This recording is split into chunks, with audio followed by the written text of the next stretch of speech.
For this semester, I chose 3 different areas and I interviewed a bunch of people there, and I wanted to see if where they live affected whether they liked fashion or not. What's your name?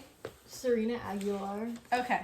Now the first question is, how many times do you shop a month? Probably about like once or none. I mean, usually once. And then how many times a week do you talk about or focus on something that has to do with fashion? At least once a day, so like 7, I'll just say 7, 10 times a week. So like often. Yeah. So what's your name?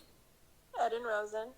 And how many times would you say you shop about each month? Like every other week. So like a lot. Every time I have money. What's your name? Melissa Lewis. And how many times a week do you talk about or focus on something that has to do with fashion? Every day. Throughout the interviews, I showed the ladies outfits to show that they all have very different styles, and I don't think style affects whether they are into fashion or not. On a scale from 1 to 10, 10 being the highest, how much would you say you're into fashion, like in general? Like a 9.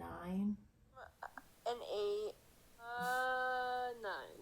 I asked all the ladies the same 3 questions, but in conclusion, I found that Calabasas had the first most into fashion, Woodland Hills being the second, and Los Angeles being the third. I assumed Calabasas was the first most because there's not many activities for people to spend their money on, so instead they replaced those activities with shopping.